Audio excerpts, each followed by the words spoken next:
Hello. Yeah. Can you see my screen?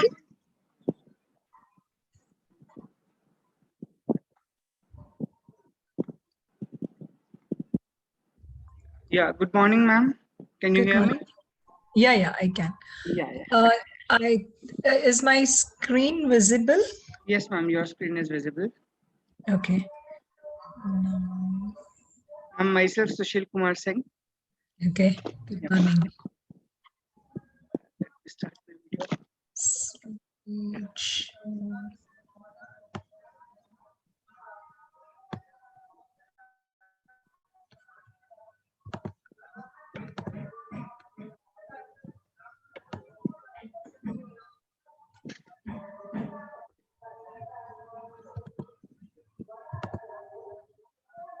Is it full screen now? Yes, ma'am. It is full screen. Okay. Fine.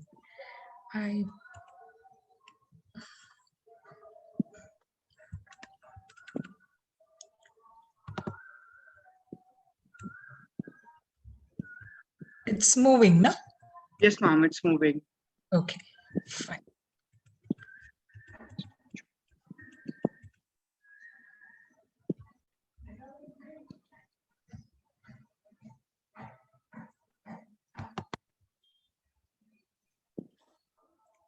So we start sharp at 10 or how is it? We'll start sharp at 10, ma'am, after I introduce you. Fine. Yeah.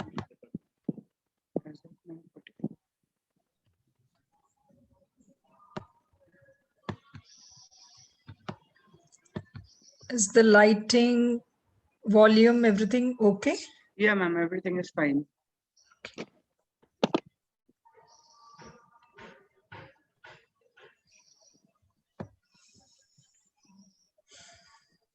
There are about 100 participants, I think, no? But only 49 have joined. Yes, ma'am. Only 49 have joined till now. But Okay. more of the participants will join as soon as we progress with the time. Okay.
Yes.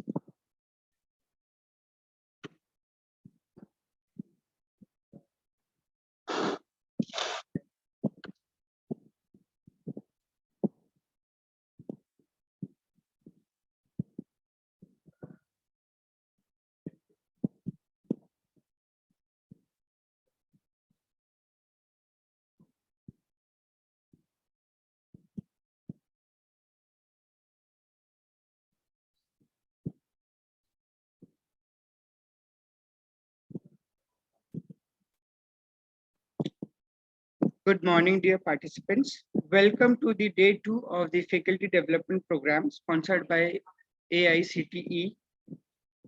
Our first speaker for the day is Ms. P. Binisha. Ms. P. Binisha is an environmental scientist with 23 years broad-based experience in the field of environmental management. She has been a field scientist conceptualizing and piloting several environmental projects and then successfully monitoring its replication. Her specialization includes urban and rural environment management with innovative technologies implementation. She has working knowledge of Indian environmental regulations in addition to exposure to international regulations also. She is conversant with techno-economic analysis of projects. She has undertaken several evaluations of bilateral projects in India.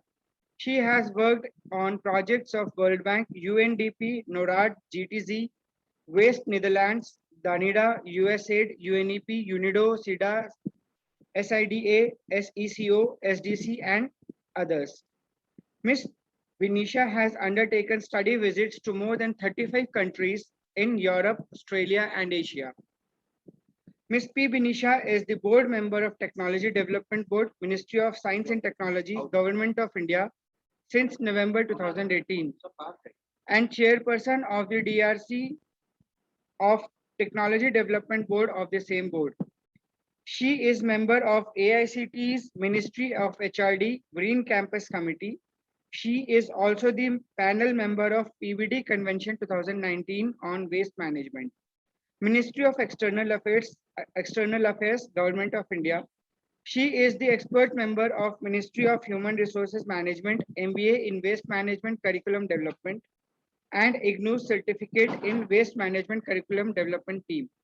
She is also the jury of Smart and Clean Campus Program and Leelavati Awards of AICTE.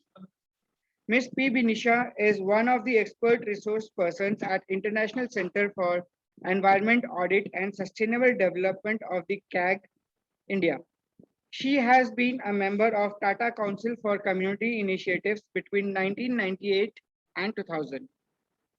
Binisha is one of the expert member of the panel for selection of appropriate technology for waste dump site reclamation formed under the principal scientific advisor to Prime Minister's office. She is the chairperson of evaluation committee of venture capital funds under Technology Development Board of India. She has been the founder member of Healthcare Waste Management Cell. Ms. Binisha has been involved in gender programs and projects throughout her career. During her GIZ tenure, she has been specially trained in gender focus in technology related projects and development projects. She is actively involved with Laghu Udyog Bharati's Women Wing in Entrepreneurship Development. She has supported the activities of MSME and Kasuri Mane in entrepreneurship development among cottage and small industries. She conceived a program for women students of AICTE called WAWE to establish entrepreneurship in waste management throughout the country. Conceiving innovative projects by identifying the problems and finding appropriate solutions and executing them successfully in the field has been her forte. She has conferred with the Women Achiever for the year 2014 in the category of environment by the Garden City Group of Institutions.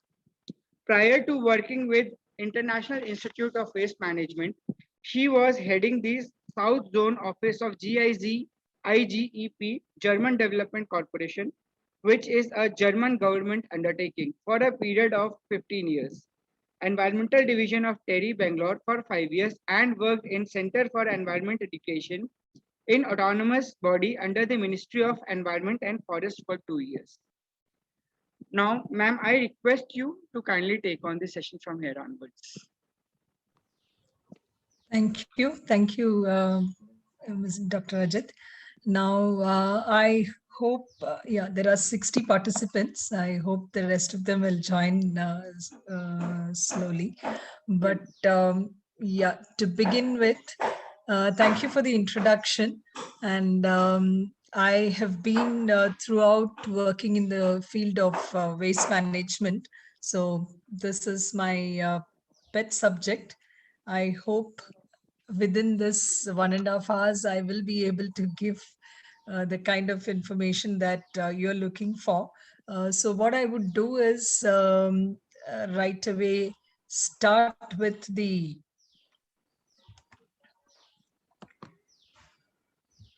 Yeah. With the topic which I have been given, for the waste management technology, which is the emerging strategies in waste management solutions, is the topic or the subject of these FDP. I know it was written as waste technology, emerging strategies in waste management solutions. It is sometimes, on a lighter note, actually, waste technology means waste technology. But Actually, that's by why the AICT only, they have mentioned as waste technology as one of the theme in engineering stream. So I that know is the reason for this which is. we also had to write I waste know that's technology right. only. Sometimes it's like that, because we work a lot with the Pollution Control Board, Yes, and all over India, I've seen in many of the states they don't say waste. I mean Pollution Control Board. They say Pollution Board. So similarly, it is like waste technology actually means waste management technology. Of course, actually, when it's explained, it says emerging strategies in waste management solutions. So let's look at the technologies. I have actually selected the technologies which are useful for the campuses, because I know that most of you are from, I mean, all of you are faculty now who are managing huge campuses. So I've kept that in mind, and I've chosen the technologies which is suitable for you. And I've divided this presentation into two. So the initial presentation will be on giving you an array of technologies. And the second one is specifically on a topic, which is the Green Campus initiatives. Again, I would give you some insights into what this is and how these technologies can be utilized in your campuses, especially involving students for student projects. And how can you actually use these technologies, I mean, employ these technologies in the campuses? Because I thought rather than just talking about certain technologies, it would be good to give you some insights on how you can actually utilize this in your campus in the form of projects, wherein the campuses actually need not depend on consultants outside. And this would also be a good um, learning experience for both the faculty and for the students. And most of the time these kind of projects can be done in your campus, so you need not actually look for industries and consultants outside the campus for student projects. And the third thing is, by doing this, the students get aware of all the waste management technologies and how to execute it and troubleshoot it, so that once they are managers of various industries and companies, they will then be able to easily adopt this. So that's our vested interest, because this would mean that we have almost about 11 lakh students across India.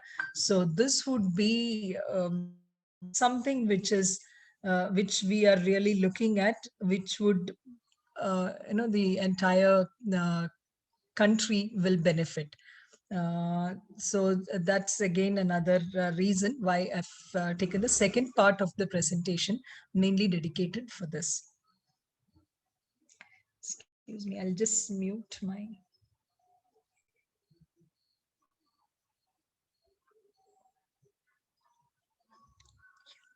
Sorry.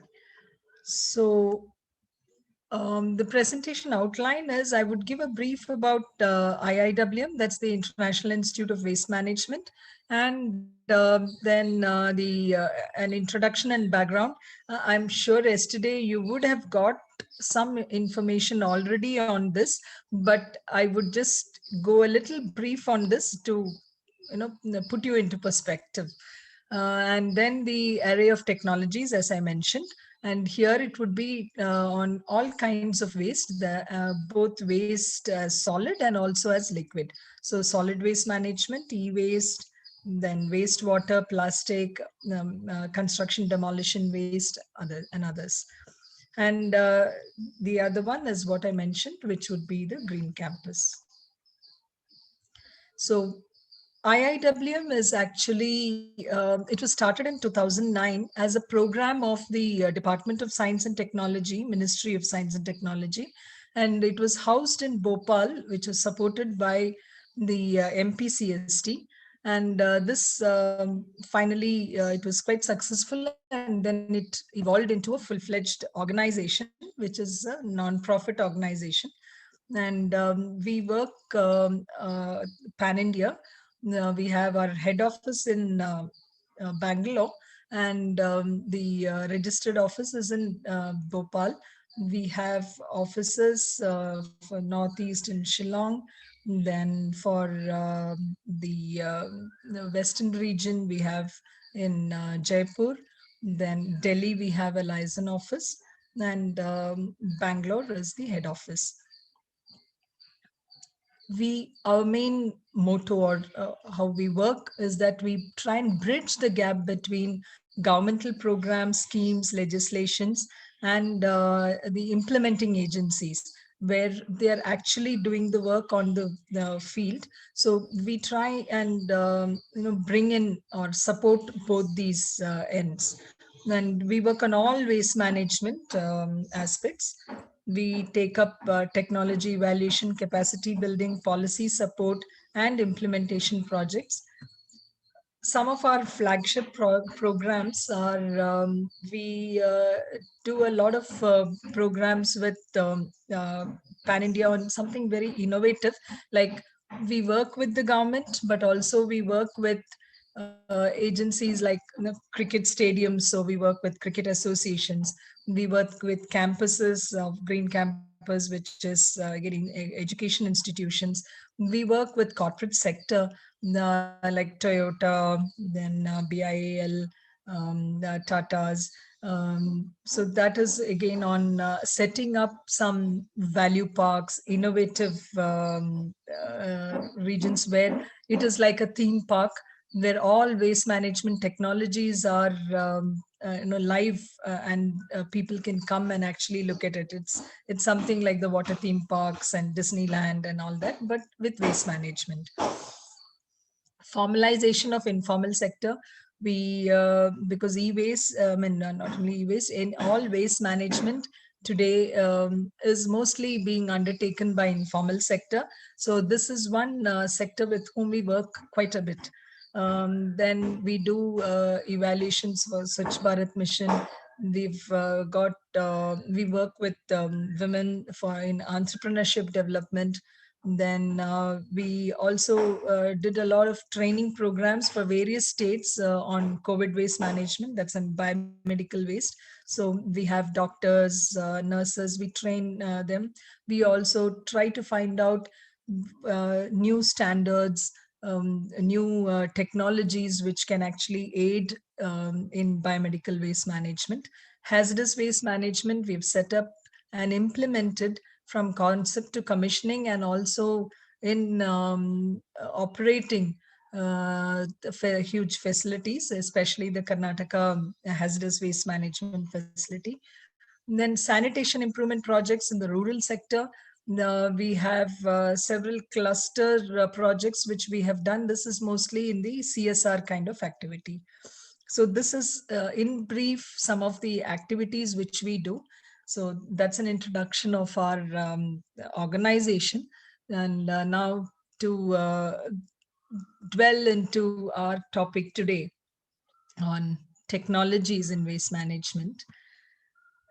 To give you again a background, we know that in the entire world, the waste is only increasing. And it's not just because of population increase, but otherwise also because of the way the consumerism and the disposal culture which we have all over the world, and urbanization.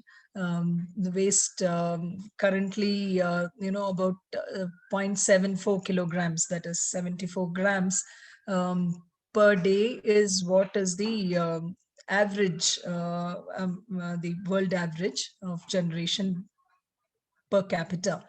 And it is supposed to increase, and by 2050, from I mean, it's a 70% increase. We're going to have 3.4 billion tons of waste from 2 billion tons. But when you come down to India, what we see is the latest statistics, that is 2020, we've seen that it's about 140, I mean, 147,613 metric tons of solid waste generated per day. It is actually huge, but we are still not as high as the world average. We are only 450 grams per day is our per capita generation. But that is no reason for us to be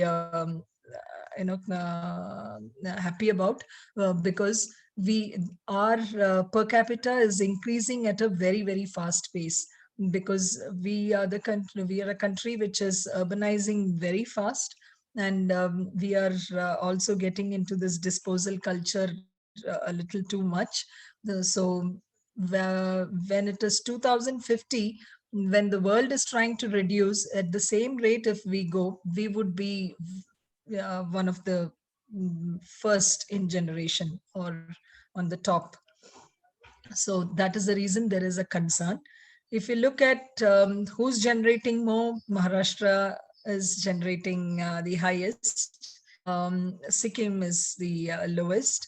And otherwise, also, if you actually look at the Northeast, there is the waste management is slightly better off.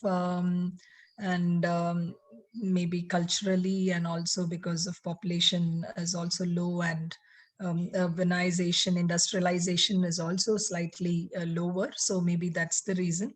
Then when we when we come to the education institutions, I have actually, because we've been working with all the AICT approved campuses, I mean, we have about 5,500 tons per day of solid waste, which is generated across the country. That is 10,500 institutions. Now, this is huge, because it's almost what Bangalore, which is a big metro, which is generating. So it is it's equal to Bangalore's generation per day. So that's again another concern, and that is the reason why we have to concentrate on the campuses. Now, looking at some of the concepts, I'm sure most of you know about it, but I would like you to rethink this, because there are certain waste management philosophies which we have. And first of all, it is about the waste management hierarchy. It's common sense, all of us know. First thing is, how do we avoid waste itself? So whenever we talk about waste management, whenever we are strategizing waste management, because that's the topic today, the first thing which we need to look at is this hierarchy. So in your campus, if you are in the planning board or planning committee, the first thing which you need to look at is what are the type of waste that you can avoid. And the next one is to reduce the waste. Now, avoidance and reduce, again, there is a difference, because certain waste completely you can do away with. That I will not use tissues or something like that. Whereas reducing is, okay, now I'm using 100 packs of tissues. I would cut that by 50% and use only 50 packs. Or reuse. So there are certain waste, maybe plastics, or e-waste, or some other waste which you can actually reuse for some other purpose. And the next one is recycle, because this involves certain processes. And if this is also not possible, then the next step would be to recover, because there are certain things like precious metals, or maybe energy, or even converting it into or retrieving certain components. So these are called as recovery of waste. then when no such R's are possible, then we have to think of treating the waste so that it does not cause any adverse impact to the earth. Finally, even there are certain waste which you can't even treat. You need to only dispose or maybe partially treat and then dispose it. So that's the last option which you need to look at. So, but finally, all these waste have to be in these steps. And today, what is happening is it is just indiscriminately disposed. Here, when I talk about disposal, does not mean indiscriminate, but controlled disposal. So the indiscriminate disposal is a complete no, and that I've not even included here. So you can see that most preferable and the least preferable option, which is there. Um, First thing, even before avoiding, you need to know the type of waste streams in your campus. And let me tell you, this is the major gap which is there across India, because we think that we know what waste we are generating, but almost all the campuses where we have evaluated, this is the major gap, and the list is never available. And identify whether it can be, yeah, this is something which I've already mentioned. And then it's not just managing the waste, but how do you make use of the waste? Like, I know entrepreneurship is one big focus which AICT has also been recommending, and campuses are now looking at entrepreneurship development, starting young, right in the while you're studying itself. Think how to make business out of. So waste management is one big business opportunity which you need to include. So I know there are entrepreneurship development cells which are there in the campuses, and some of you may also be heading it. So please consider waste management as one of the main entrepreneurship opportunities, because India, especially, this is going to be the fastest growing sector, and you should never ignore it. Yeah, this I have already mentioned, but to look at for if it is entrepreneurship development, then recycling is one big option, and it can be easily done within the campus. Dependence on external factors here is also less, because if there is a market available, then you can easily do recycling. Recovering technology dependency is more, and here if polluter pays principle is applied, then because somebody has to pay for this kind of waste recovery, whereas recycling, yeah, it yields on its own. Then treatment and disposal, of course, you need small ways you can do it in the campus, but bigger ways there is government which will also be involved, because there are policies in place. So whether you like it or not, it does not fetch money, but then since this polluter pay principle is there, you will get paid for doing this kind of activity. So this is also an entrepreneurship opportunity. Now for a small exercise, because I know it's about 1.5 hours, and if I keep talking, it will become a one way. And first of all, being online, it's extremely difficult, because I don't see how you are all there. So at least if I see the faces, maybe I can understand that you are with me. So I would like to have slight or a small interaction, and if you can cooperate. I know all of you are lecturers, I mean teachers, but today you can think of yourself as students here. So can I ask Dr. Ajit, the Yes, chat yes, facility ma'am. is Yes, ma'am. open, right? I have actually allowed all the Chat. participants. Okay. Okay. If you don't want to talk, you can actually send me the chat. And Dr. Ajit, can you just help me out with if when they write it down, you can just maybe read it out for me. I want you all to first of all, you mentally you must be listing the type of waste in your campus. So out of that waste, what are the wastes which you can first avoid if possible? If you can list one or two, then what kind of waste you would reduce, reuse, recycle, and recover.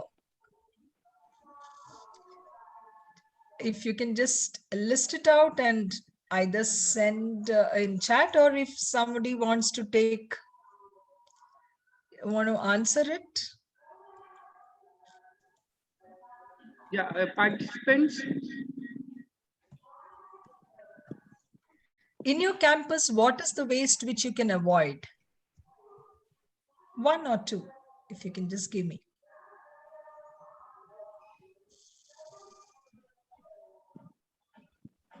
Participants,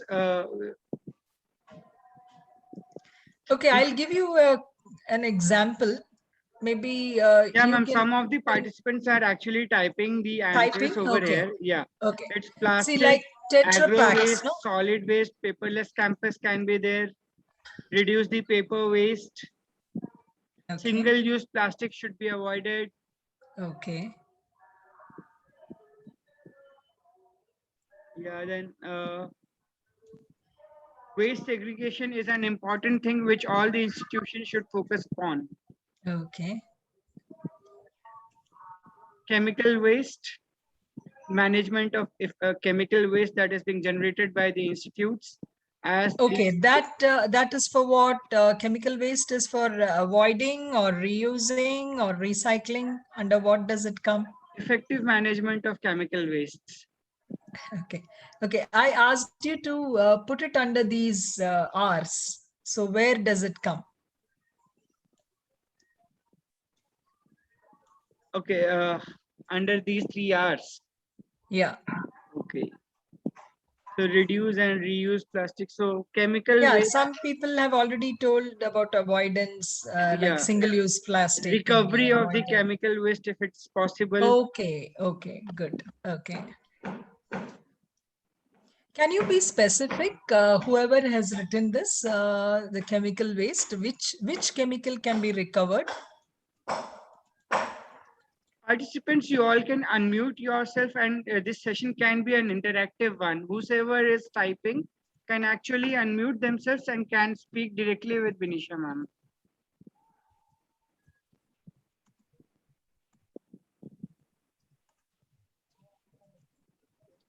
Some of the people are writing use of solar energy for lightening, for electricity generation, power generation, use of plastic waste reduction. No, so use of solar energy and waste management, how do you want to link it?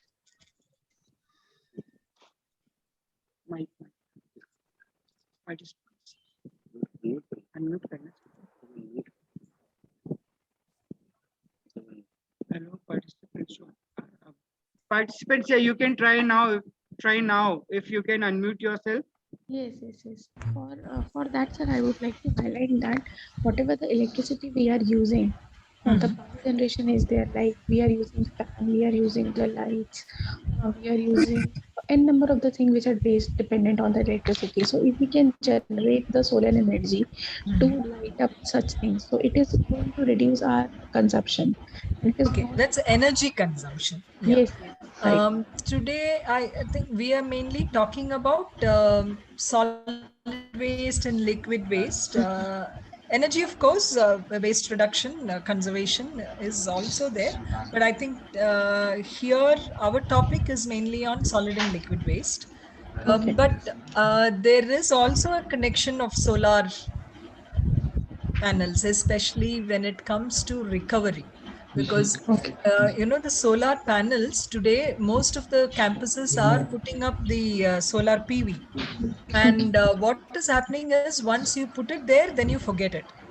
Okay. And there is no proper maintenance, so most of the cells get defunct, And then the energy capture also becomes less. The efficiency of the solar panel is becomes halved, and almost, like I've seen, within 5 years and all that, you hardly have any kind of efficiency with those solar panels, but people don't bother about it, and they just say that, okay, we have put up a solar panel.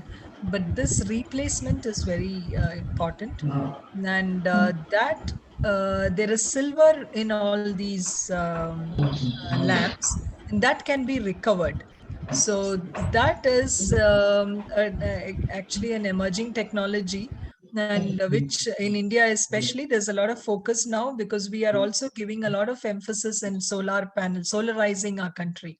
Right. So if in that situation, if you look at the recovery of precious metals from the solar panels, is one waste management opportunity, that is recover, Okay. under recover, we'll put. Okay, and if you would like to ask about the solid waste management, in that I will say I'm a microbiologist, ma'am. I'm a biotechnologist also.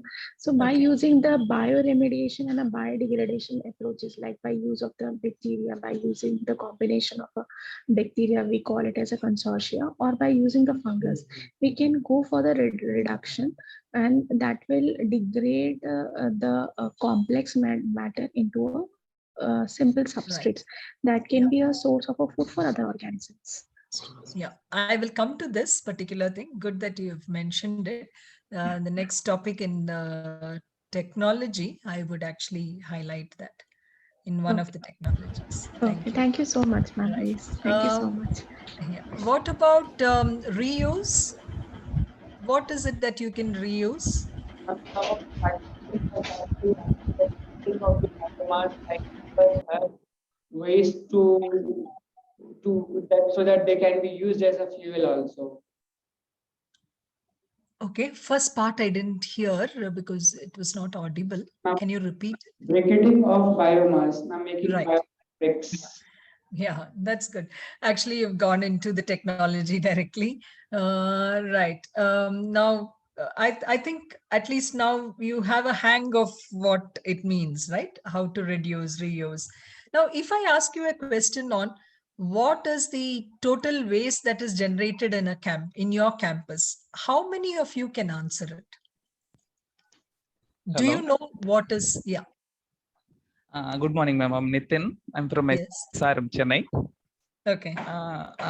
And as part of like for the answer of your question, the amount of waste generated from one single mess in a campus is 100 kgs per day. Okay. And If I ask you what is the total waste generation in your college, do you have it on your fingertips? yes, ma'am. On an average, the total number of messes we have in our college is 10, and on an average, every hostel mess generates 100 kgs per day. Okay. And the total amount of waste generated per day from whole campus is approximately 1000 kgs. That's only the food waste. Yes, exactly. Okay. I asked you about the total waste that is generated in the campus. I mean, I'm very happy that you have these information about the food waste. Yes, But ma'am. if I ask you the entire waste, that is paper, e-waste, then, the other condemned articles, the construction demolition waste, whatever little biomedical waste that is coming, the lab Yes, waste, yes. all And together, it'll, if I ask yes, you yes, a it will number. cross somewhere around 2,500 to 3,000 kgs per day. That's an approximation. But Yes, why ma'am. I asked you is because I know that among how many of you are there, participants, okay, whatever, 100 participants, I'm sure that none of you will have this answer. Uh, That's bane of our country. Now, it's not just the education institution, but if you ask even industries, if you ask the state, if you ask anywhere, we do have now the numbers which I've given. That's more or less because that's an estimation. But if you ask, the breakups and a proper inventory of waste, we are very, very poor. Now, that is the first flaw why our waste management is in such abysmal uh, state. Because if first and foremost, we need to have a proper inventory. And that should start from the campuses, because you have inventory for everything else. You have records. I mean, because it's an education institution. So if I think consciously all of you should have this as one of the most important thing, that is inventorize all your waste, for which you need to first list all your waste. Because again, what happens is most often we think of waste as only like the garbage kind of thing. In a college, maximum you would then go to a little bit of paper, and then the rest would be there are some colleges which also look at e-waste, but you don't actually look at all types of waste. So first thing what you all need to do is list all your waste, everything, every waste that comes out. Maybe there are certain waste which comes out only in a year, like your tube lights and which is not functioning, or your bulbs, or replacing your fixtures, your plumbing items. So these are things which never even come into the waste management chart.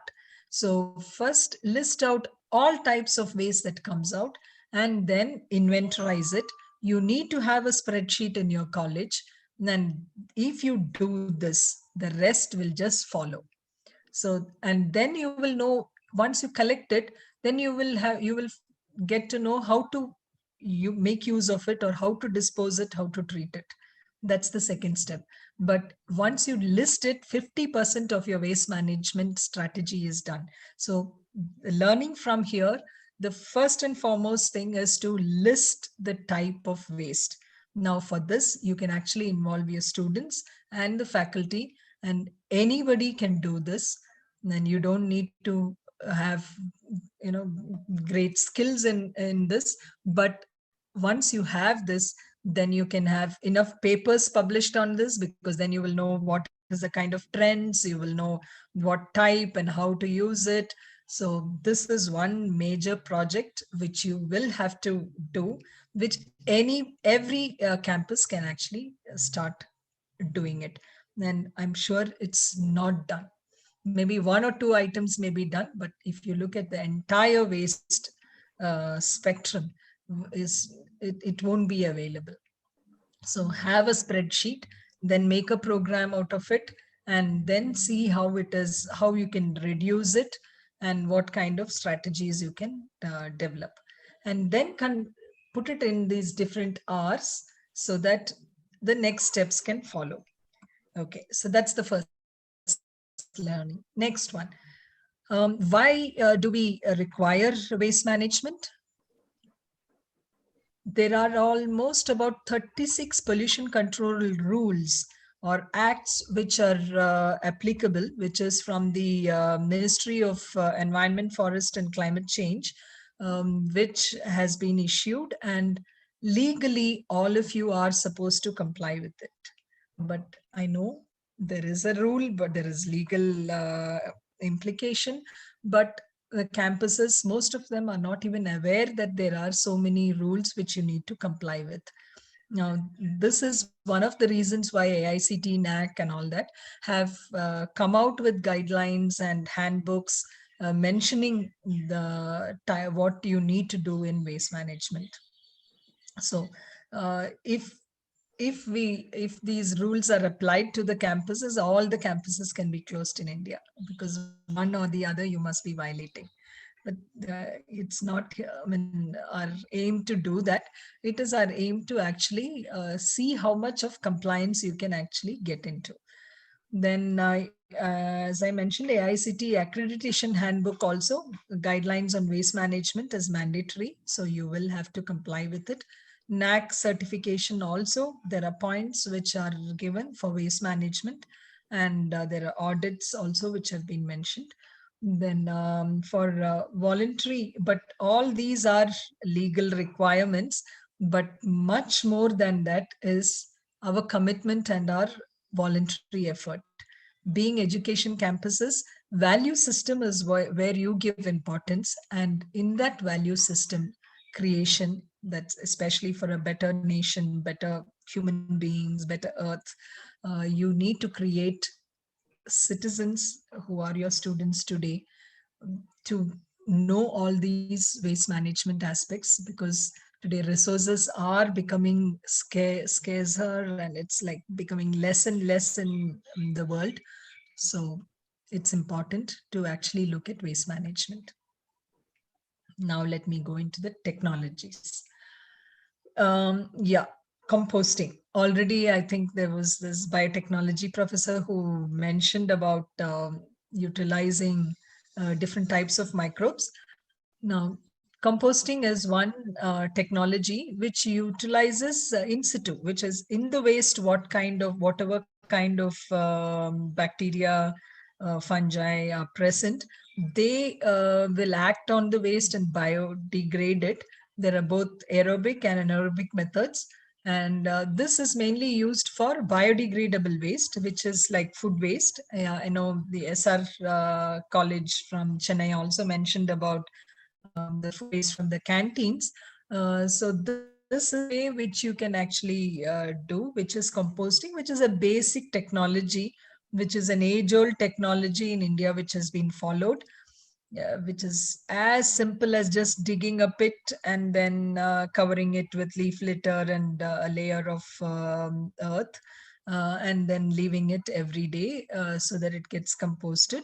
That's the kind of anaerobic digestion which happens inside. And you can actually get it more organized, and by turning it every day. And in the pit method, which you can see the next picture, I'm sorry, most of the pictures are not labeled. I think, I don't know, I had labeled it, but yeah. So the second picture, which you can see, that is this picture. This is again composting, but in a little more organized way. Then you have also individual composting at homes and all that. So even in your campuses, you can do it in your own department if it is separately there. So that is this kind of, it's called Kamba, which is keeping different pots and then circulating it once it is full. So that's also one kind of composting.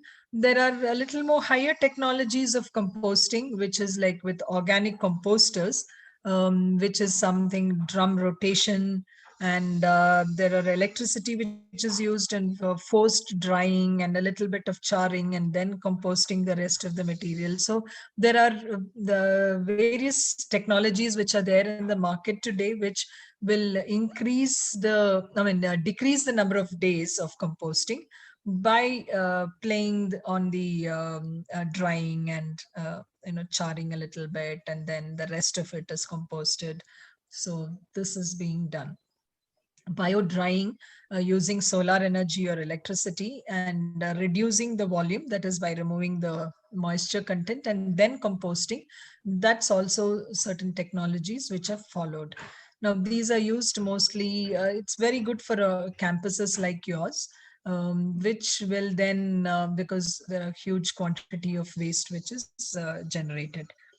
So then you have these, if your campuses are huge, you can do this windrow composting, which is practiced for, which is also a good aerobic method of waste management. Next one again for organic waste is biogas plants, which these days many campuses are having it. They convert the gas and use it for electricity, and whereas others use the gas directly in the canteens. So this again is something which is very good, because when it comes to climate protection, this is a good mitigation option. So you can actually have these kind, and these are very compact. And again, here it is anaerobic digestion, which is the method which is used. Easily available technology, different places. You can also design. I know of many campuses where the civil engineering department has actually designed, and they have these as student projects. and then they maintain it. They look at the efficiency, they do the troubleshooting. All these are taken up as projects, which is something which is doable. Then gasification and briquetting, I think one of you already mentioned about it. This is mainly employed for leaf litter and garden waste, because all the campuses have leaf litter, which you need to do something about it, because some of you just burn it, which is not good. So this is a good method of converting them into briquettes. So this is the machine, and this is the briquettes, and this can be also sold, uh, or you can even use it in your campus if you have boilers. Otherwise, you can also sell it to places, especially hotels and small industries, who will use this as fuel. Then you have plasma pyrolysis, which is also used, or gasification, which is used. That is this technology, again for organic waste. Here you can have a little bit of mixed organic waste, and but it needs to be pulverized first, and then this is a slightly advanced technology. Then the gas is used, and it is the syngas, which is again for as fuel. Then you have the time. I mean, this is the landfill, which is there, which again for big facilities or for some type of special waste which are generated, because there are some campuses which have certain special waste which comes out from their from their labs, and this needs to be stored initially. So encapsulating and storing it, and once the quantity is high, then you send it out for to hazardous waste landfills or engineered landfills. So you can have your own engineered landfills where it is lined, and this is a kind of temporary storage, which is being also done. Your civil engineering department can actually look at this, because this is something which you learn. So slope stability, the type of sinking which happens, all these are whatever they study in their campus can be employed here, and they can actually do this as a project, live project. Yeah. Next is the incineration. Big incineration facility you cannot employ because it's banned for campuses.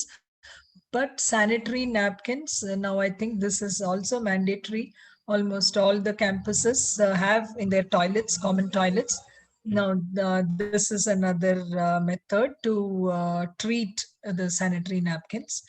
And then you have the paper recycling. So as small as the shredder here, and then little bigger ones like for baling and all that, for big cardboards, the carton boxes, and converting that into paper within the campus itself.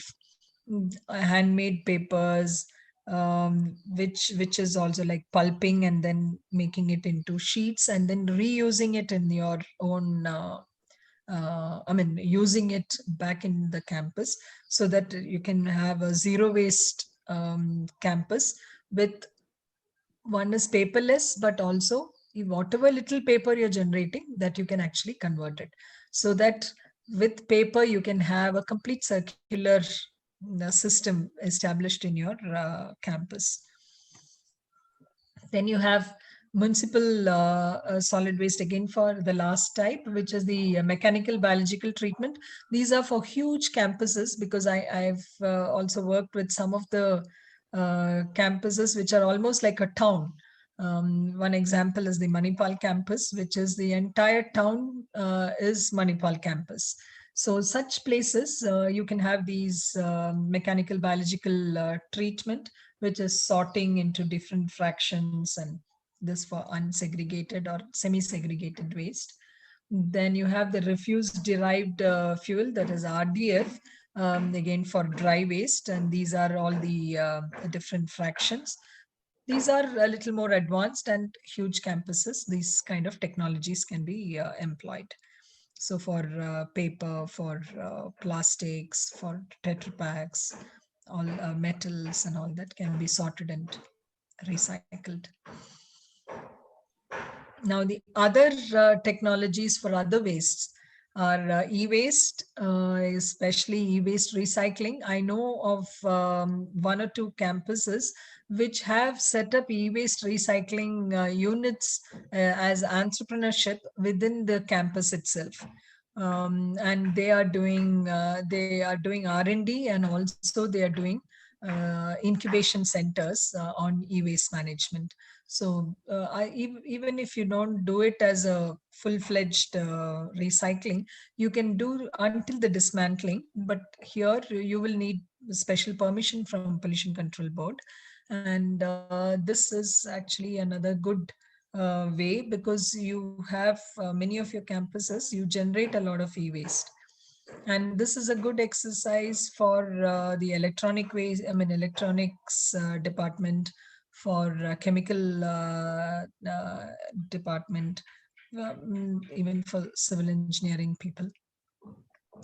Then waste autoclaves, because some of the campuses do have medical centers. So whatever little biomedical waste that you're generating, if you have biotechnology and microbiology, then you will also have laboratory waste, which again falls, the waste that comes out from here is under the biomedical waste category. So for these kind of waste, biomedical waste autoclaves, again the pictures there, that can be set up. You need not have this big autoclave. It can be even small autoclaves, which are almost like your pressure cookers, but slightly bigger. If nothing is available, even pressure cookers can be used for autoclaving the waste and making it sterilized, and then discarding it as municipal solid waste. So metal waste, again, specific metal waste, because metal shavings from your mechanical laboratory, these kind of things have to be considered as hazardous waste. And this should be treated in a separate way. Mostly it has to be given to recyclers outside, hazardous waste recyclers. This again falls under the law. So that is one thing. Waste oil, because waste oil, grease and other things which come out is also falls under hazardous waste. And if you're having diesel generator sets, which almost all of you will have, that is also coming under the purview of hazardous waste rules. Next one is a construction demolition waste, which most of you ignore, because campus at any given time, you will have some construction or the other going on. And you will definitely have this waste. But when we ask you what are the different types of waste, this is hardly, I've never seen any campus listing this waste. And only when we ask them, then they are like, oh yeah, that is also coming out, and then that's listed. Or even if you don't have any construction, you will at least be doing some kind of repair work, and your plumbing and those kind, electricity, there will be some electrical work. So there will be waste which is coming out. So construction demolition waste is another item which needs to be looked at separately. Many times this construction demolition waste, if you can segregate it quite well, you can actually utilize it within the campus itself.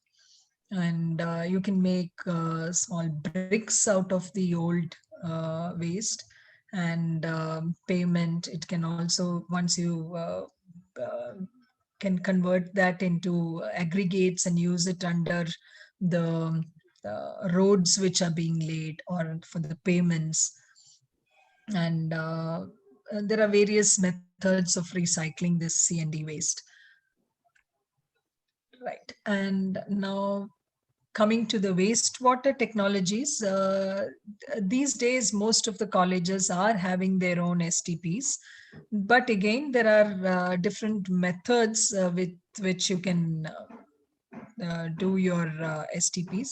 But what we have found optimal is not to go for huge energy consuming conventional STPs, because these require consultants or dedicated people to operate, and these are energy guzzlers. utilizes a lot of energy, and your energy bills are also going to be extremely high.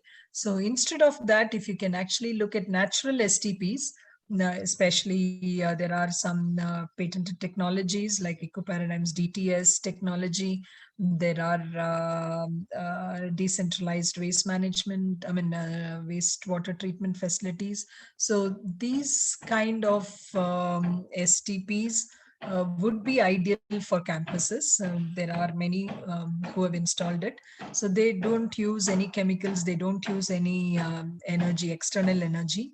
And in fact, they can be a source of energy, because you can capture methane, you can capture gas from it, which can be utilized. So again, it is climate compliant.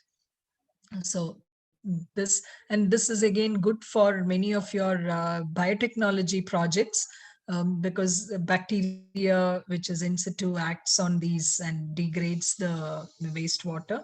And you can actually do a lot of studies on this, and um, this is again something which is ideal. So that's about wastewater technologies. Next, I will tell you about the emerging technologies. Dr. Ajit, please keep a account on what's the time. So if I'm overshooting, please let me know. Right, I have another half an hour, right? Yeah. So coming to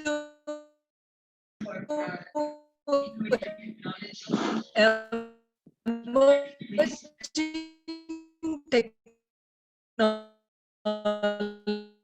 technologies, solid waste, especially in these COVID times. It is always better not to actually handle the waste directly, because we also have certain laws in our country which prevents people from touching waste.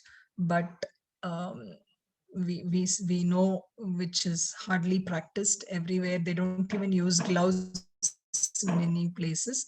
But if these kind of technologies are employed, then to a large extent, without handling the waste, this kind of collection system can be established. Then we have technology to weigh the waste. I was mentioning to you why inventorization is important. And this is something which is again, it's called the SEVAC. So for weighing machines, which are fitted which is cloud computing facility. So wherever these kind of weighing machines are installed, segregated waste accounting happens, and you will get it in your computer. So whoever is in charge, whether your estate manager or the admin, it can be installed in his computer, and he will have a account of all different types of waste that is generated every day. And this will also give you analysis over a period of year. It gives you charts. So this is something which would be like, which is extremely good. And you can actually do a lot of data analysis using this because of this. So this is again an emerging technology which is already in the market. Then you have robotics, which have been used, especially for sorting and segregation. So huge campuses can employ this. There is enough scope for research on this, and you can actually look at the type of robotics which can be employed. Smart bins, sometimes people go overboard and then they just put some microchip, and then they say that when it's full it will give an noise. But you need to also look at what is practical. But there are some smart bins which are quite good, because it gives you warning on what to put in which type of waste bin. So say for segregation, this is a good idea.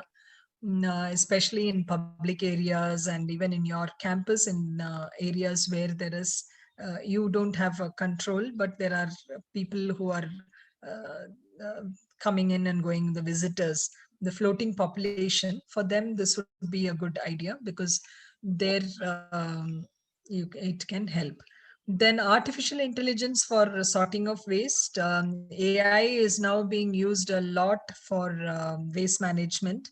So one way is in the conveyor belts, they use these kind of artificial intelligence with sensors, which can sort different types of waste, especially different types of plastics.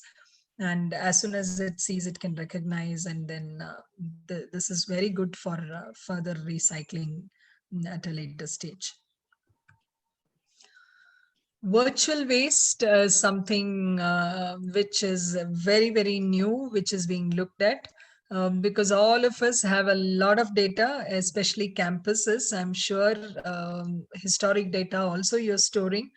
So your cloud space or your server space is all getting full. And this needs to be also regulated. So we actually look at this as something new. Now, this virtual waste, not only managing that and weeding out unnecessary things, and after some time, it a certain type of waste you segregate it and say that this is most important, which is like the record which needs to be kept for lifelong, whereas these things after 7 years it is not useful, so it will get deleted on its own. So these kind of virtual data management, that again is a kind of waste management, but that also has a link to the direct physical waste. So it creates a lot of e-waste. See, we think that it is in the cloud, and so there is no equipment needed. To manage all these, you need huge spaces, server spaces, which are there, and that becomes e-waste. So again, that also needs to be regulated. And in our country, we know that 70% of e-waste that is generated, it is IT related, will continue, and only 17% is being recycled in India. So the rest of it is not recycled. So that way, if you look at, you need to manage your virtual waste, and so that your actually waste is also reduced. So you have to start thinking about it. Then you have the end of life vehicles. There will be vehicles which are over 15 years. Now already regulations have come, and that needs to be also managed. I'm sure you may not be able to set up a complete e-waste end of life vehicle recycling within your campus, but to some extent of dismantling and reusing, or selling it to your recyclers, e-waste recyclers, authorized recyclers, that is possible. Telecommunication network, all this is also there. So this gives you a complete array of waste that is generated. Or I've still not gone into nitty-gritties of the technologies, but here at least it will open up your thinking, your scope of what the waste management is. I hope at least to that extent I've done justice. Next, I will go to, before I go to my next presentation, if there are any questions, one or two or a few quick questions, if there are, because I will be closing this and opening the next. Dear participants, if you have any questions related to this presentation of ma'am, one can open their mic and ask the questions.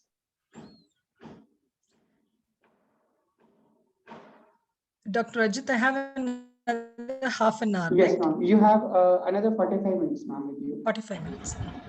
Okay, then I can take more questions. Dear participants, if you have any questions, you may open your mics and can ask questions directly with ma'am. Good morning, ma'am. Yeah. Yes, I am Sharoni Sen. I am thinking to do something regarding the waste management in my locality itself. When I want to start from my locality, but I am PhD in biotechnology, but I don't have knowledge about the waste money, what is the processes, detailing in the process. I have the overview knowledge, but I don't have that detailed knowledge that should be know before I take it as a entrepreneurship also. So Okay. is there any available training or guidance is there that I can Yeah. follow that training and then I can implement in my locality?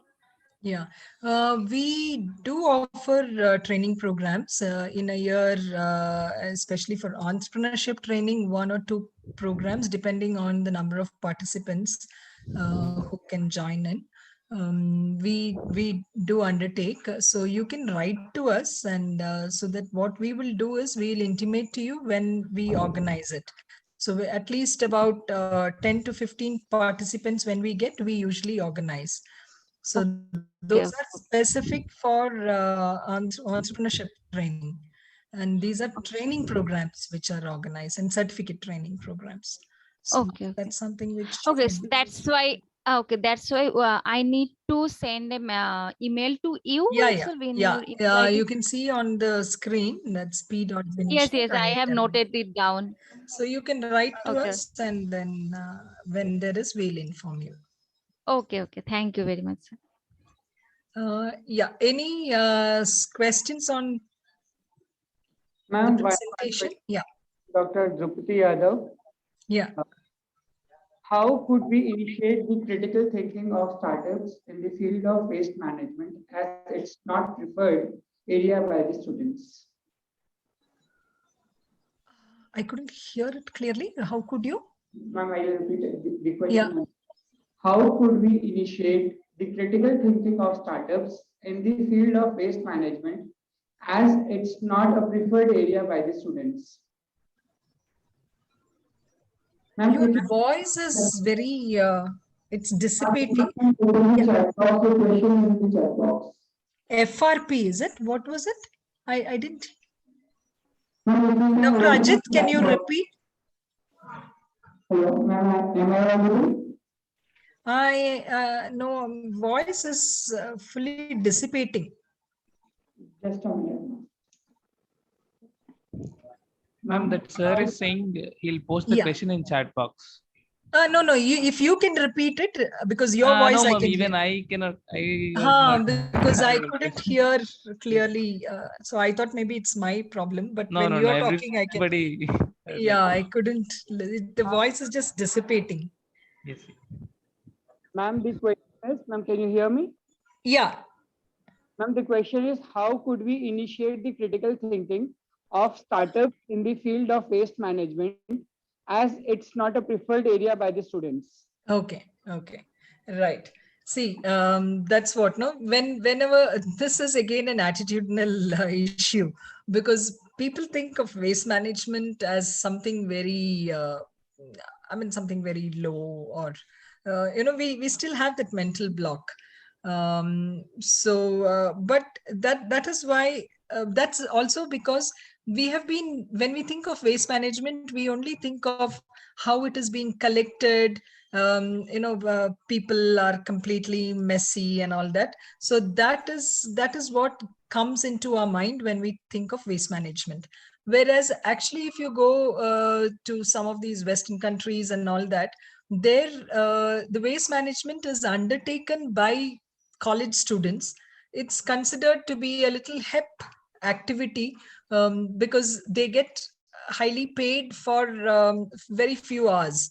So that there is a lot of attitudinal change which needs to come up, and that can come up only if things are shown also like that, because there they use a lot of technology, and in our country we don't use technology.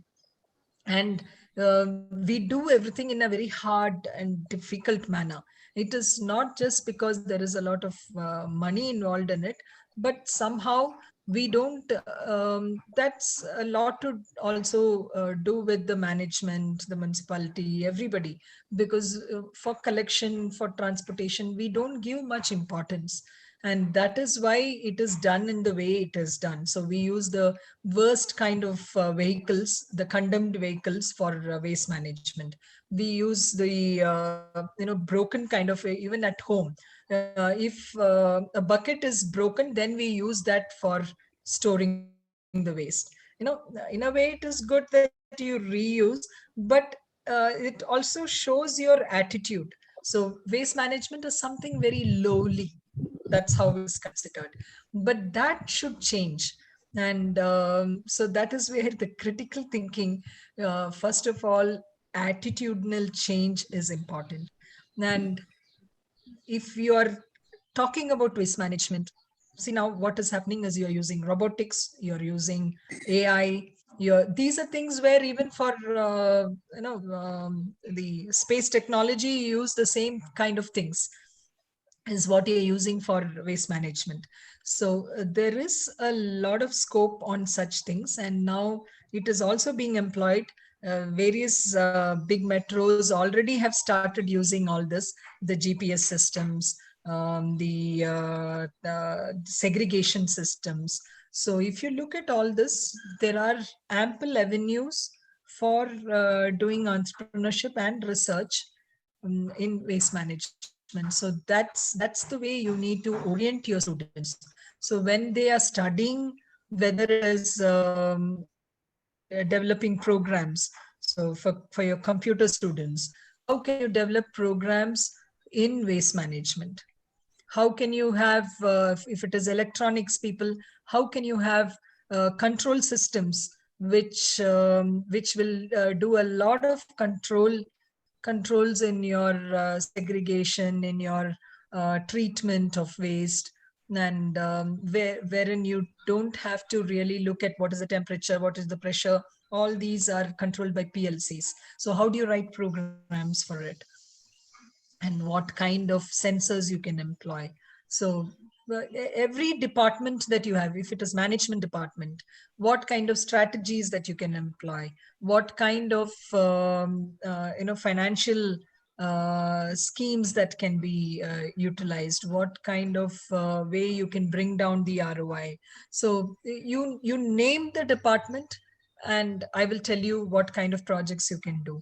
So it is not only for environmental management students or for civil engineering students, but instrumentation department, for computer science department, for management students, for biotechnology students, for civil engineering, mechanical engineering, chemical engineering. You name the type of department, for everybody in waste management, you can do projects and you can do entrepreneurship based on your subject. So that's the way the critical thinking has to be channelized. Ma'am, but Did I answer? Did I answer your question? yes, ma'am. Yes, ma'am. I guess the participants must have, but the questioner must have satisfied with the answer that you have gave. Ma'am, one more question from Dr. Arpit Kumar Shukla. Can we completely remove plastics from our country by means of any of the methods? Because plastics is one of the most common waste that is produced everywhere. Right. I'm very happy that you asked me this question. Everybody blames it on the plastic, poor plastic. In fact, I mean, if you can humanize the plastic, it is really sad that such a beautiful invention of the century is being misused and blamed terribly. It is not the problem of the plastic. It is your problem. It's my problem. It is everybody's problem that we have misused it and we are not utilizing it properly. And for our convenience, we are misusing it terribly and abusing it terribly. That is why the plastic problem is there. So it is we and not the plastic which is the problem, because this is a wonder. It's one of the best inventions of the century. I repeat it. But how we can actually optimize its use, and we should not discard it indiscriminately. We have to see how it can be recycled properly, how we have to take utmost care of it. It is one of the most precious thing. And how you consider gold, similarly, if you can actually treat plastic, then we will not have this kind of a menace. So all the problem is how we are managing it. So it can be managed. We may not have any problems with plastics if we do the management of it properly and store it properly, segregate it properly, send the right items for segregation, and recover it. And not a single plastic should be thrown anywhere. It should be, and then finally convert it to energy. When nothing can be recycled, then the last option is the last bit of it can also be converted into energy. So that way you can actually take care of plastic waste extremely well. Somehow we have been bombarded with all the environmentalists saying that plastic, it's like a monster. Plastic is not the monster, we are the monsters. So if we can take care of it, then it can be done.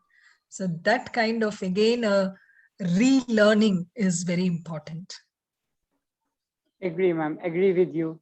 Ma'am, one of the participant, Dr. Ankit Kumar, actually wishes to install a small-scale briquetting unit at his native place. So, ma'am, can you please suggest him the aspects as to how to start this small-scale briquetting unit? Yeah. See, here in briquetting, in terms of technology selection, what you have to do is, first of all, look at what is the kind of waste that you need to do for briquetting. Because if it is in your village, then I'm sure you must be looking at your crops. So more or less what works very well is a similar kind of crop, because that needs uniform cutting.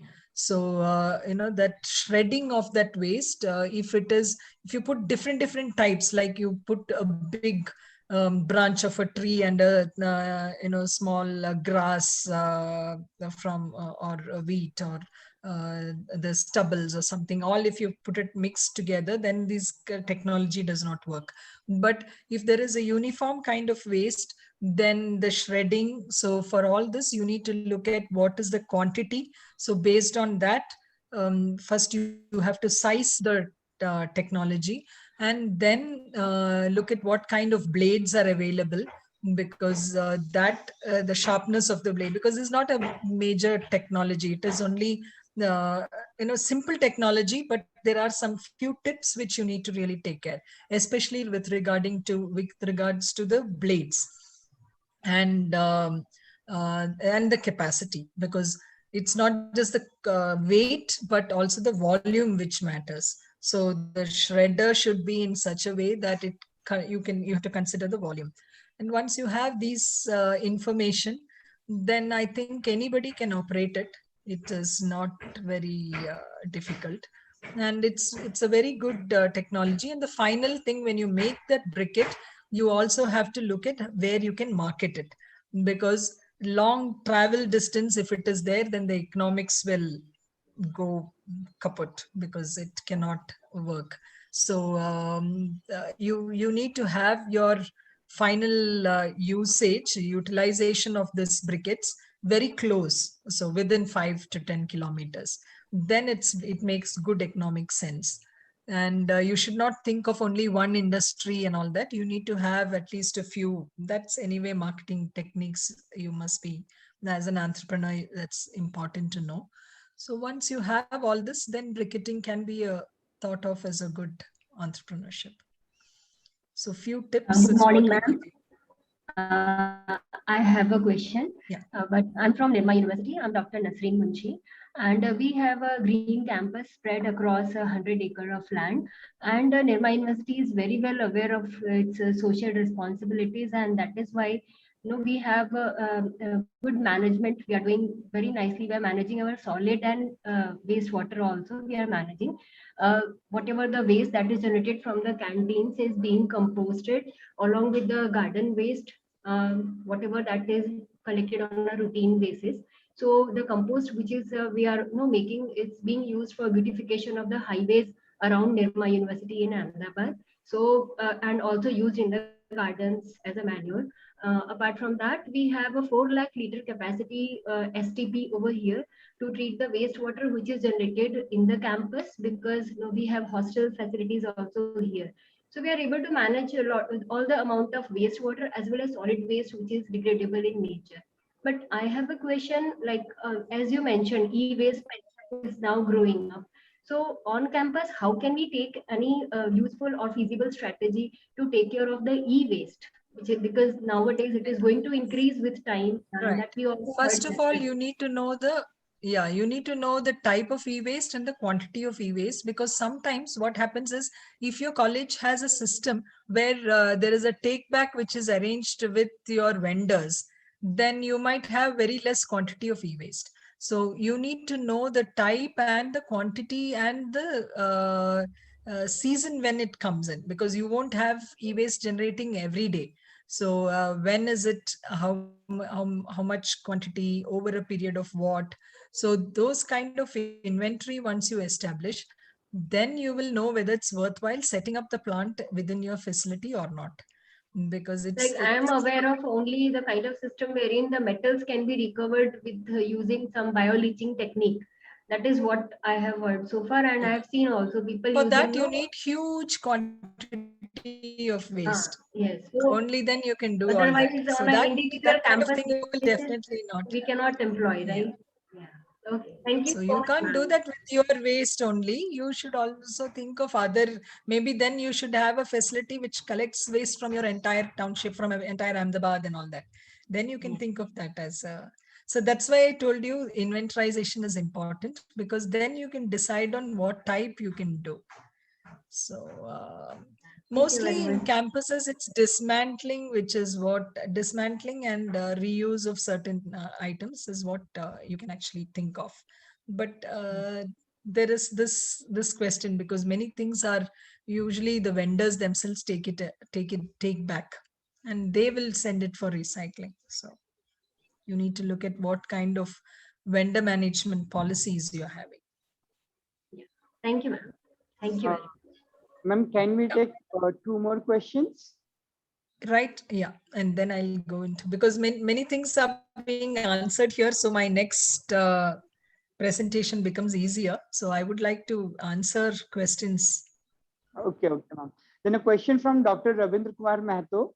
He Yeah, actually wants to start a business on waste utilization for biofertilizers. As whole economy of Nepal is based on agriculture and have to depend on chemical fertilizers. So how can actually he can start establish a startup for this biofertilizers uh, by the waste utilization of the agriculture? yeah. See, there are good examples which are available for bioutilization of agriculture waste, especially the stubbles, because I think even in Nepal also they have this method where they leave the stubbles, and that they either they burn it, and to utilize that there are various methods of composting, and there are methods where it is shredded, briquetted, and utilized as fuel. So there are also some methods where there is biogasification which is practiced. uh, so I think there are different technologies. It is also available on the net. There are some which is in UP. There is a good example. Madhya Pradesh, there is a good example of doing this waste. Now there are some entrepreneurs who have already started. If you can write to me, I'll connect you to some of them, and then maybe you can explore which technology is more feasible for your area. So I But guess that's a good proposition. In fact, even combining that with the solid waste from a ward or from a municipality, that's also possible. So you can think of that. Dr. Mehto, you can write to ma'am directly. You can note down her email ID from the presentation, and she will definitely help you in setting up your unit. Ma'am, one more question from one of our participants. Ma'am, how can we dispose of radio or radio labeled waste that is being generated by the universities or the institutes? Good And question. Yeah. Yeah. Please continue. yes, ma'am, actually, I That's was it. putting on that only. Okay, right. See, this is one waste which I had not touched upon here.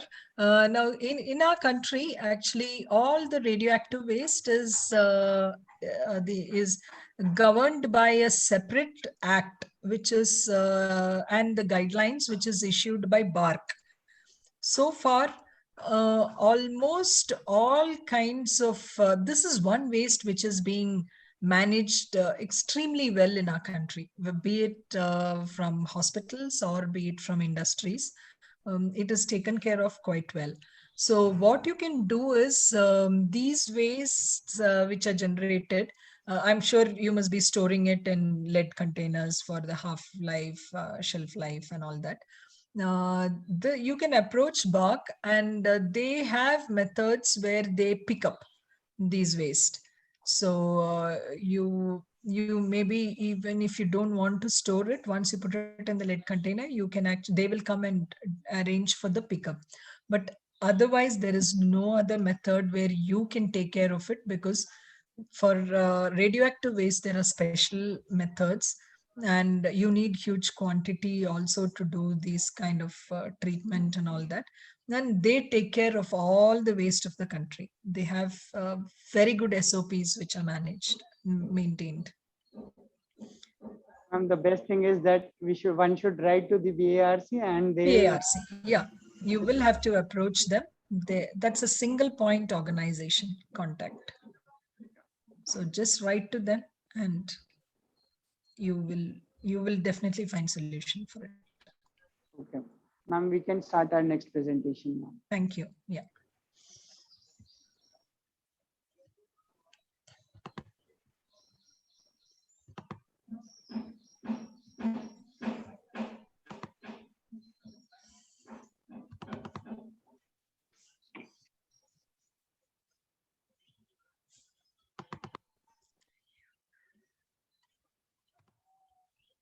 Is it visible? No, ma'am, not yet. Okay.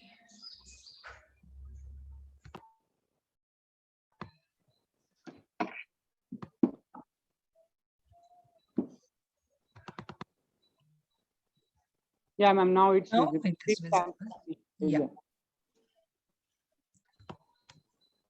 Right. I have what, 15 minutes, is it? Yes, ma'am, about 15, 20 minutes. Okay. Right.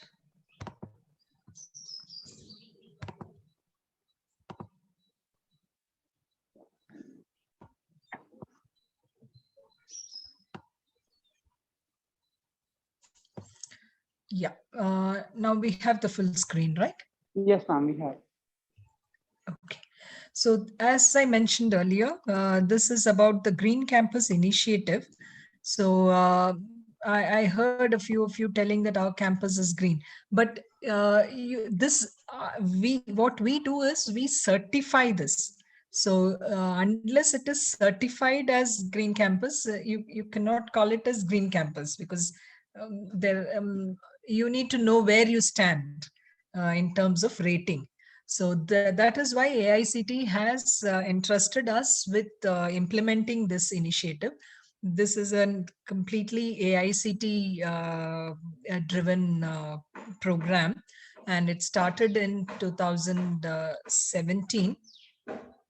And we are the only organization who have been given this, entrusted with this implementation. So what is this? Yeah, so Green Campus, as I mentioned, it is for all the AICT approved institutions, and it's as per an MOU between AICT and us, that is IIWM. So the objective is to see that the institutions reach a zero net carbon, that is climate change and circular economy. So to maintain a complete environment management, it is not just waste management, but all kinds of environmental management, out of which waste management is one of the major portion. And this GC, it is for planning, designing, development of a structured implementation of so that it finally you achieve a eco-efficiency. And you will know where you stand in terms of eco-efficiency. This is also in line with GOOPS, which is a UN method. And once you are completely certified, and if you have the enough numbers here in India, then you actually will be linked to the GOOPS program. That's how AICT is taking this up. And this is a certified green campus. So it's not like you can't certify, but we will have to look at it and then say that where you stand. What all we look at, the components: waste and wastewater management. Then you look at water conservation in your campus, energy efficiency, greenery, and then resource efficiency and entrepreneurship development. Now, for all this, we have certain set standards, parameters, and also benchmarks. And on that, there is a minimum benchmark. If you cross, only then you will be certified as green campus. If you are a little above that, then you have various ranking also for this. Now, steps to be followed. First of all, you need to write to us and saying that you are interested in certifying your campus as green campus. Then there is a voluntary assessment which will be taken up, where your baseline rating is done. We'll send you a questionnaire, and then we'll look at the data that you provide. And then we will also, in certain cases, we will also do a physical verification. Now, for the past 2 years, we have been doing completely virtual only. And then 10-point pathway is there through which we evaluate it. I'll also list that in the next slide. And then once you are certified, for 1 year, this stands, and the next year you will have to do the renewal of it. So every year there is a renewal, and then you will know how you have improved or whether you're degrading, and how you stand in terms of other campuses in India. So you can email us in info.bangalore@iawm.in, or you can even send a mail to me, and that's how you can start. There is this data which is submitted, as I mentioned, will be evaluated. There is a committee which also looks at it, and finally you get a campus certificate. We have this as an engagement of 1 year, wherein we also give you tips on what kind of projects you can take in, and even sometimes hand-holding in terms of the eco-infrastructure that you need to set up. So complete hand-holding is also possible. That is with a separate fee.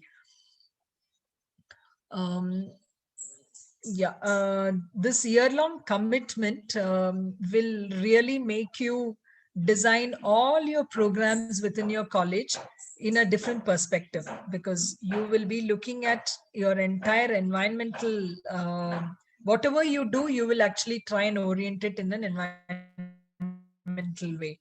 So even if it is a small function that you're having, you will in planning and all that, you will see whether are you using a lot of plastics, and how you have cut that down, recording it.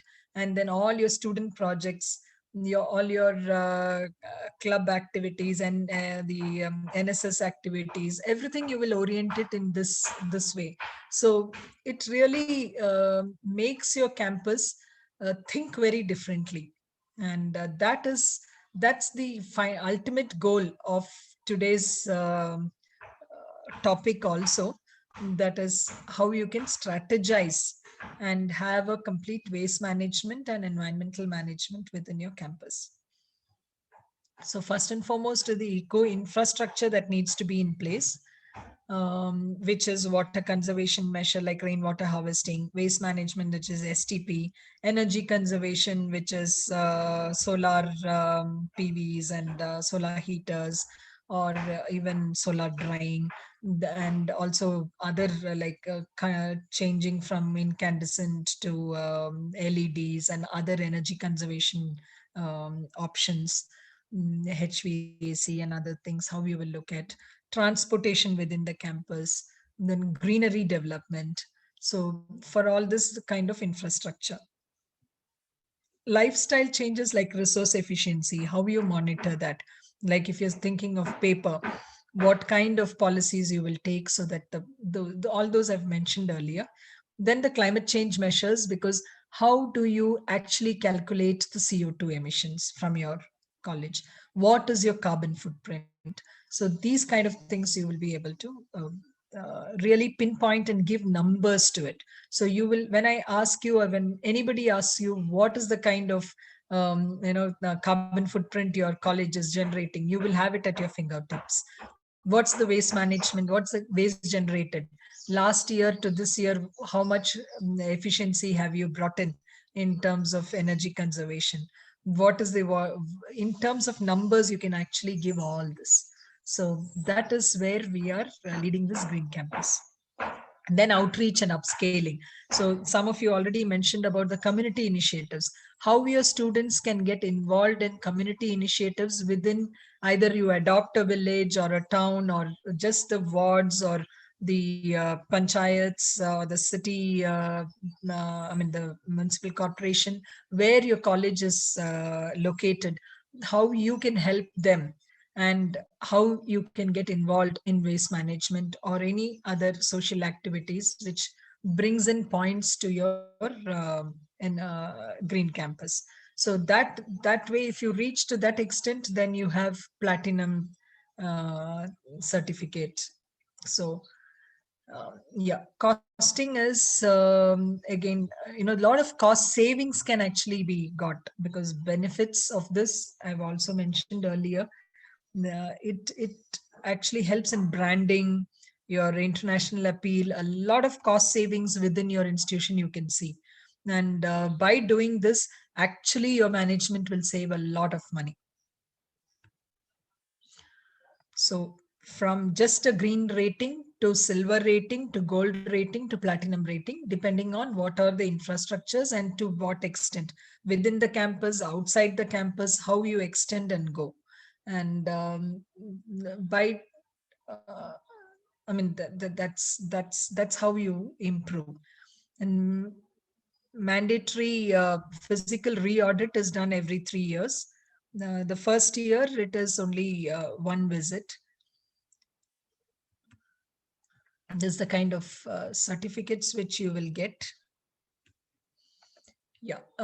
So it's by doing this green campus, it is not just that you are complying within your campus and your surroundings, but by doing that, like I mentioned to you in the first slide, that Bangalore's waste is what is being generated for all the campuses in India. So if you can reduce all that and make it zero waste campus and completely compliant campus, then that much of reduction in terms of waste and in terms of water conservation, energy conservation is all that you will achieve.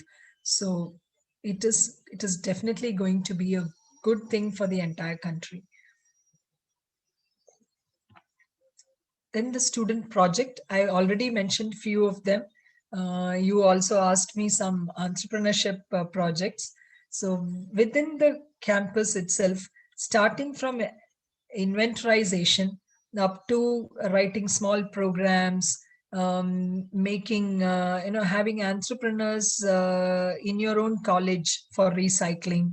And even if you are doing, having a small juice center in your college, how they can, have innovative ideas and utilize only the peels of your own from the fruits instead of having cups, or many such things where the students themselves can start all these entrepreneurship within the campus.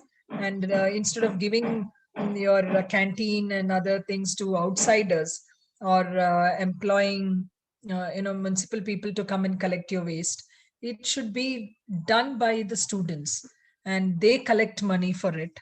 and that money can be utilized for the college itself to develop incubation centers.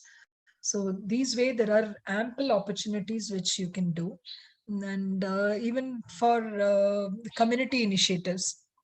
I know of, we have helped many colleges where village adoption they have done, and they have helped the villages to do agriculture waste management, composting with the households, and e-waste collection they have set up in the industrial area near their college, and did some projects for the industries. There is a college which has also supplied energy from their biogas to a small setup which is in the neighborhood. Wastewater treatment. I know of one college in Chandigarh which has set up a wastewater treatment facility for the entire village in their campus. And that water is utilized for the fields which are there. So these kind of things, a lot can be done. And the students do project every year on that. They will see that how the wastewater is being treated, the microbes that are there. Every year they try to increase the efficiency by introducing new cultures which they have made. They have patented it. Some technologies they have patented. So this way it really helps the students also. And we have more points. For everything we need student involvement. So this is another way, because of Green Campus, a lot of students participation in decision making within the college also improves. And this also brings in a lot of change in the campus, the way the thinking is there, the atmosphere in the college, everything changes. So that's about it. I hope I haven't overshot. Any questions?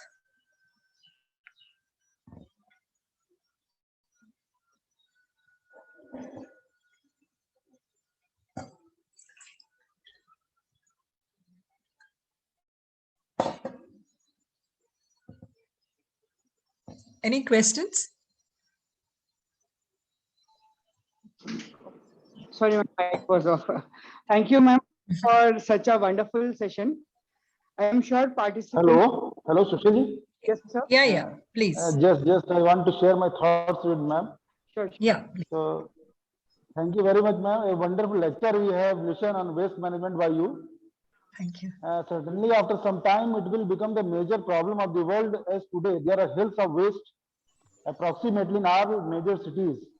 Right. In fact, even now, court has to be interfered for the waste management, like in Delhi and Agra and so many other cities too. Yeah. I am thankful to you for your suggestions, for inventorization of waste, starting from our society, locality, and institutions, whatever be.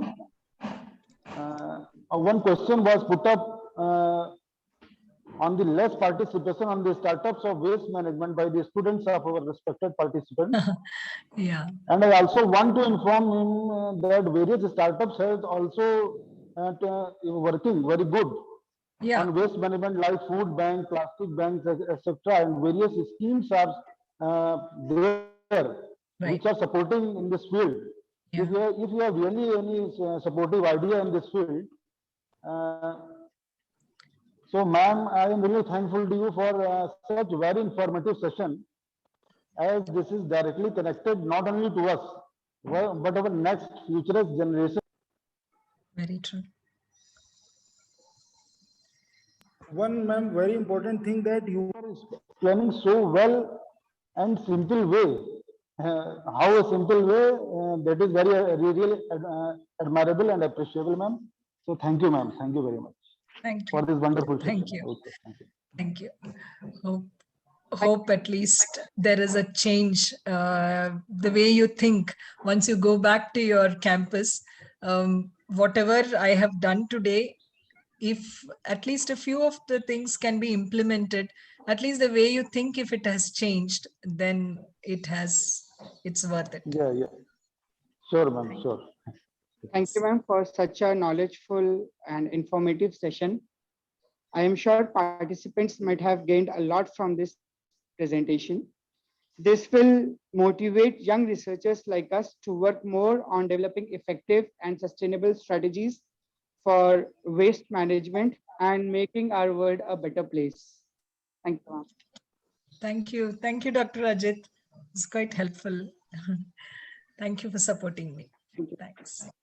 Dear participants, we will have our next session after a short break of 15 minutes. We will have our next session starting from 12 p.m. onwards. So thank you all. And it was very interactive. So I'm quite happy, because if there is no interaction from you, then there are two things. One is you've understood everything, or you have not understood anything. So if there are questions, then at least it gives me confidence that some things have actually been taken by you, so grasped. So thank you very madam. much. Thank Thank you. you, ma'am. Thanks a lot. And all the best to all of you. Thank you, madam. Thank you.